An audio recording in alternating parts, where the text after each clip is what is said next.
Thank you, Mr Speaker. And can I associate myself with the remarks of the Prime Minister and the Leader of the Opposition over the humanitarian crisis in India and the injustice over the Horizon issue at the Post Office. Mr Speaker, over 127,000 people have died from COVID in the United Kingdom. People have lost their mothers and fathers, their grandparents and even their children. NHS staff have given their all, fighting to keep people alive. That's why so many people find the Prime Minister's remark that he would rather let their bodies pile high in their thousands than go into lockdown utterly sickening. The BBC and ITV have multiple sources confirming that this is what the Prime Minister said.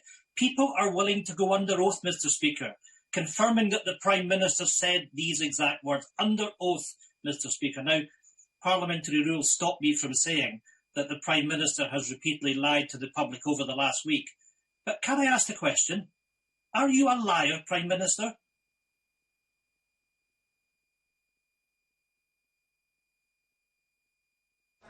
Prime Minister. Mr Speaker, I leave it to you to judge whether the right honourable gentleman's remarks were in order. But what I will say to him is that... Unfortunately, we're in order, but we're not savoury and not what we would expect. I'm grateful to you, Mr Speaker. But what I would say to the right honourable gentleman is that if he is going to relay that kind of quotation, it is up to him in a place like Parliament to produce the author. The person who claims to have heard it, because I can't find them.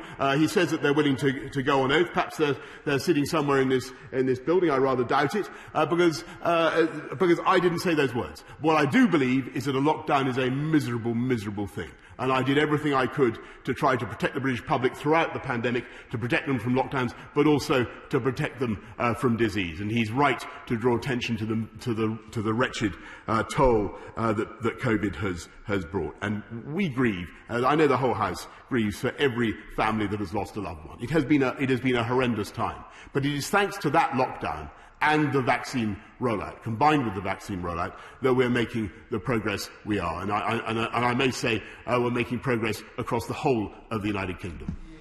Let's go back to you, Blackford. Ian. Thank you, Mr Speaker. And of course, it's the Prime Minister's behaviour which is not in order. This is a Prime Minister who is up to his neck in a swamp of Tory sleaze. We've seen contracts for cronies, texts for tax breaks, and cash for curtains. The Prime Minister has dodged these questions all week, and he's dodged them again today. But these questions simply are not going to go away. So when exactly was money funnelled through Tory HQ into his personal bank account? When did he pay back this money? Was it an interest-free loan? And who is the donor or donors who originally funded it? Is the Prime Minister aware that if he continues to fail to answer these questions, that the Electoral Commission has the powers to prosecute him? Will the Prime Minister publish these details today, or is he going to wait until the police come knocking at his door?